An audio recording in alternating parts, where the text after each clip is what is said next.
Good morning, and good morning to the Sherpas and the finance deputies, all distinguished guests and excellencies. Have I forgotten any title? No?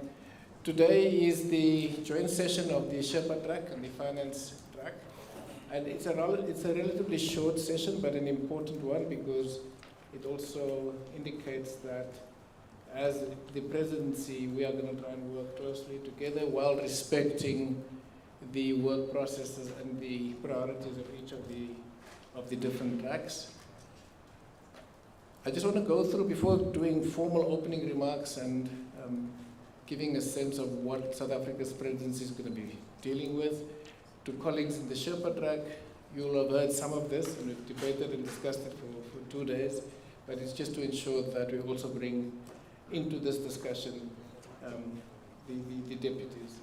Just on the agenda today, we were going to get the SG to speak. The SG is going to come, the UN SG, I was told by Duncan, there's many SGs in our country, I must make very clear which one. The UN Secretary General was going to come and give us an address. He may be delayed. We will keep you updated as to what the progress is. We may have to, I think the latest he will be here to give his address is at 1 p.m. So if you have made plans to leave closer to then, you may want to change that if you want to be part of that briefing. Hopefully you can still make it earlier, but I just wanted to give you line of sight that there is a change in the scheduled briefing to us from the UN Secretary General. So just from housekeeping, that's the only thing that I wanted to bring to your attention. There's also the technology issue when you're going to take the floor. The Sherpas are well acquainted with it now. So we have in the multilateral system, we just call it the flags. To ask for the floor, you're going to have to do 2 things, is to press the button on your mic, and then our technical experts at the back will then cue you in, but also please put your table flag on.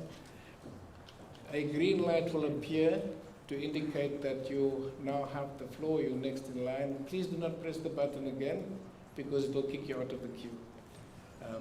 It took us a few hours to get that right, but it worked quite effectively. So just to ensure that these housekeeping issues are dealt with. So just again, to welcome all of you to South Africa's first joint Sherpa and Finance Track meeting under our presidency. As I've indicated, we've had the Sherpa meeting for the last 2 days, and it was a really good meeting. It was inclusive, it was participative, and it was done in good spirits. This joint meeting is therefore significant as it brings together the work that we've commenced as the Sherpa track together with the finance track, and I know you're starting your meeting today. This particular meeting will provide an opportunity for the 2 tracks to contribute to the formulation of ideas so that we all make a meaningful contribution to the presidency's priorities. We convene here after I've indicated, we've had a really productive session where all the priorities, including the task forces, were thoroughly debated and discussed, and we had complete support from the Sherpas on the priorities of the presidency. I'm going to go into that now. So essentially, we all know that the key priorities that we have is we're going to have 15 working groups that's going to, in the Sherpa track, and I think there's about 8 in the finance track, that's going to be driving the agenda. Within those priorities, we're going to look at, and this will be done in the working groups, both at finance track and the Sherpa track. We hope that we will have a focus, because our president feels is incredibly important, on strengthening disaster resilience, ensuring debt sustainability for low-income countries. So the debt issue is going to be critically important. mobilizing finance for a just energy transition, and again on these issues, lots of debates and discussions and significant support. Harnessing critical minerals for inclusive growth and development. These are not standalone issues. These are issues that will be dealt with by the working groups. We felt that they were important enough to highlight them so that the working groups are very clear that when they discuss and deliberate, that these issues must be given specific attention. So we're hoping that in the finance track, you will also have a focus on these priorities. Then we've got 3 task forces.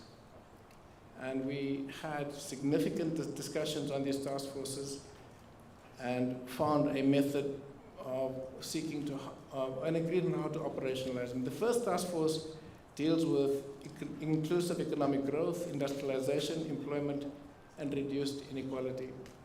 So over the last 2 days, we've tagged this almost as the omnibus task force, but there was a sense that given the interdisciplinary nature of dealing with inclusive growth, industrialization, and issues of employment, that perhaps you needed the various competencies to come together at this level to drive a solution that particularly the challenges facing the African continent and other developing countries. The second task force is food security, and here we're complementing the work that has been initiated by Brazil. And we need to thank again, as we did over the last 2 days, Brazil for the sterling work on food security, but also bringing in the issues of inequality and poverty linked to the issues of access to food. So we are complementing the work that Brazil has been doing, but we will be focusing on regional and global initiatives. And we had the discussions in depth over the last 2 days. We're not going to do them again here today.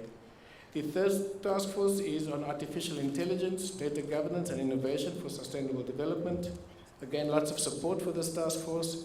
Lots of excellent recommendations have emerged from the Sherpas on how we can enhance our work in this space. At a later date, we'll circulate a minute of these discussions, even to the finance track deputies, so they have a sense of what the discussions were. Okay. We have also introduced an initiative on the review of the work of the G20 after its first full cycle. So the review of the G20 at 20 is what it's tagged as. Again, we had significant discussions on this. Sherpas felt that it was timely that this takes place, but we also looked at the methodology for doing this that's inclusive, that allows the G20 to become nimble, agile, without formalizing the G20. So we're not going to have the discussion on that in this session.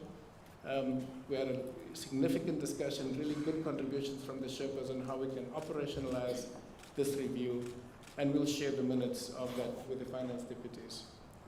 So colleagues, as you may know, that for the last 3 years, geopolitics has been a very difficult issue within the G20. And on geopolitics, our proposal is that we follow the same approach as the Brazilian presidency followed. So in a nutshell, this would be that the Sherpas, the foreign ministers, and the leaders deal with the geopolitical issues. The Sherpas will have to carry the burden of shaping language that the foreign ministers will sharpen, so that by the time the leaders meet, they have a text that will allow them to ensure that we have a declaration that is fully agreed to by all. And that has worked within the Brazilian presidency, although we still had a significant long debates and negotiations in the last week. We're hoping to work early on some of these, on the language, on the geopolitics. I think it's important that we do that because we don't want, even in the finance track, the geopolitical issues to hold back agreements and discussions.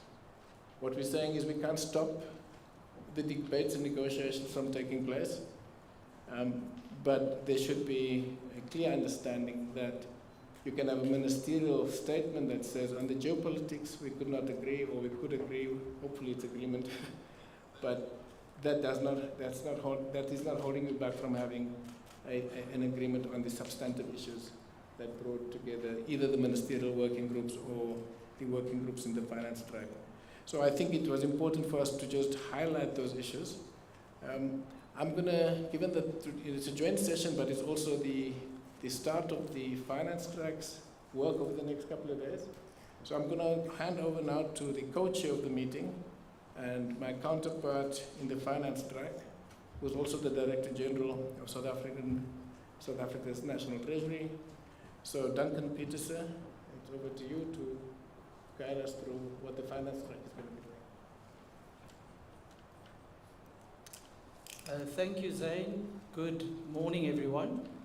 As Zain has indicated, my name is Duncan Petersen. I am the Director General of the Treasury here in South Africa and the Finance Deputy. Let me start by welcoming all of you to our beautiful country. Those of you that arrived, most of you, I think, certainly on the finance side, arrived yesterday, and we hope you were able to get some rest and you are enjoying South Africa's very famous hospitality. As you know, our South African presidency will mark the 4th consecutive emerging market presidency, and it is also the first African presidency since the G20 was elevated to the leaders or heads of state level in 2008. And it follows the very important admission of the AU, the African Union, as the 2nd permanent African member of the G20. And from my point of view, I wanted to just share with you a few of the areas that we are going to focus on in the finance track, which of course, in our track, we will have plenty of time to discuss over the next 2 days. Starting very importantly with Africa. Our G20 finance track presidency will have a very strong focus on challenges facing emerging markets and developing countries, especially those on the African continent. We will also focus our attention and on policies and mechanisms that support sustainable development. Many developing countries, including those in Africa, experience growth that is insufficient to reduce poverty, as well as tight financing conditions and high levels of public debt that crowd out resources for development spending. Speaking of debt, and Zain mentioned this as well, during our presidency there will be a very strong focus on enhancing debt sustainability through a comprehensive approach, which will include closer G20 attention on finding ways to improve debt restructuring, supporting countries with liquidity challenges, and also encouraging the development of local currency markets to attract domestic savings and improve debt transparency. We will also continue to obtain borrower country perspectives on debt, including through an African outreach event with broad participation of the borrower countries. Turning now to global growth. As we all know, the global economy has been put to the test over the last 4 years, marked by an unprecedented pandemic, escalation in geopolitical conflicts, and extreme weather events that have disrupted supply chains. The latest assessment by the IMF that global growth is expected to remain stable, yet underwhelming, remains a concern. I'm sure we can all agree that higher growth is essential to improve prosperity and living standards, to reduce debt, create policy space to tackle our spending pressures. So as we move into 2025, strengthening macroeconomic fundamentals, accelerating climate transitions, and boosting productivity growth will remain at the core of the G20 agenda, as you would have seen through the issues notes that we released for the finance track. Finally, turning to development, financing and climate change. Financing gaps for sustainable development are large and growing. The estimates by our international organizations indicate that around $4 trillion in additional investment is needed annually for developing countries. To achieve the SDGs by the 2030 deadline, an urgent, large-scale and sustainable investment push is needed. The discussions under South Africa's G20 presidency will take place alongside two very important events. First, the 5th Finance in Common Summit, FIX, that will take place in Cape Town in February next year, as well as the 4th International Conference on Financing for Development that will take place in Spain in June. And we see both of these events as very important opportunities to strengthen the development finance ecosystem and scale up and redirect financing to meet our global sustainable development challenges and bring impactful changes in relation to our climate and biodiversity needs. As we prepare to update our nationally determined contributions to be submitted in 2025, it is clear that our very ambitious climate action goals cannot be achieved without unlocking a similarly ambitious set of climate finance instruments. In conclusion, the G20 must continue to play a leading role in addressing these critical issues of our age so that we can achieve both global sustainable development, but also development that is inclusive, equitable, and leaves no one behind. We are very much looking forward to be with all of you over the next 2 days. And of course, the finance track will kick off later today, and we are looking forward to very constructive and fruitful discussions. Thank you.